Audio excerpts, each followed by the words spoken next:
Boker Tov ou Mevorach. Que faire avec les Arba'a Minim après Sukkot? C'est-à-dire, on a un objet de mitzvah. Le Etrog, le Lulav, le Hadas, la Arava. Maintenant, on n'en a plus besoin, puisque après Sukkot, il n'y a plus de mitzvah. Est-ce qu'on peut jeter ces objets, puisqu'on n'en a plus besoin? Alors, il faut savoir qu'on a dans la halacha deux catégories.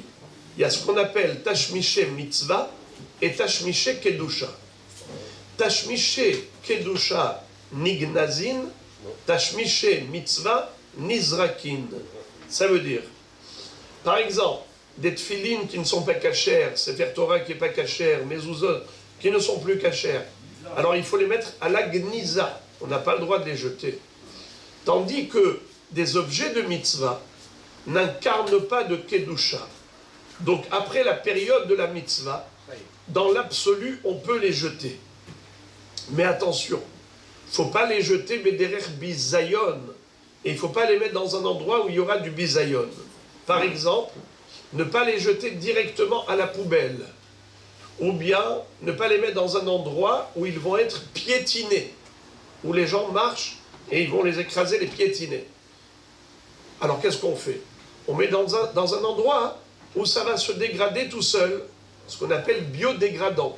Par exemple, le srach. Tu ne vas pas le mettre dans la rue où les gens marchent. Tu vas mettre dans un coin où ça va se détériorer tout seul. Maintenant, pour les Arba'a Minim, il y a un minhag, par exemple, le Lulav, le Hadas et la Arava, on les garde jusqu'à Pessah, et la veille de Pessah, quand on va brûler le Hametz, alors on mettra dans le feu ce Lulav, parce qu'il va servir de combustible pour brûler le Hametz. C'est-à-dire, puisqu'il a déjà servi en tant qu'objet de mitzvah à Sukkot, il va servir en tant qu'objet de mitzvah avant Pessah pour brûler le Hametz. C'est une bonne... c'est un minhag. Mais sinon, il y a des gens qui se servent de cela pour des ségoulottes. Par exemple, ils prennent des feuilles de harava, surtout la harava de Hosha'ana Rabbah, et ils mettent à la maison. Il y a des gens qui prennent une feuille et ils la mettent sous un scotch et ils l'accrochent sur la porte de la maison pour que ce soit un objet de protection pour toutes sortes de nuisances, qu'elles soient physiques ou psychologiques, des gens qui ont des peurs, des enfants qui font des cauchemars, et ainsi de suite. Le Rav Ovadia Yosef Zatzal raconte que son étrog à lui, avec lequel il avait fait la mitzvah, ils avaient fait une confiture. Et cette confiture, ils ont donné à des femmes qui étaient stériles. Il y a une femme qui, depuis 8 ans, n'avait pas d'enfant. Eh bien, dans l'année où elle a mangé le étrog du Rav Ovadia Yosef Zatzal, elle a eu un enfant. Une autre femme, après 12 ans de stérilité, où elle a mangé ce étrog, elle a eu un enfant l'année même. C'est-à-dire qu'il y a des sgoulottes dans ces objets de mitzvah.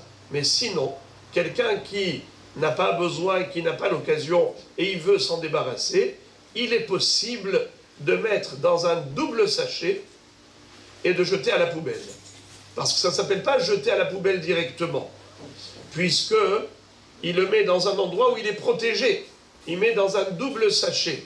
Donc même quand il se trouve dans la poubelle, il est à part, il est protégé.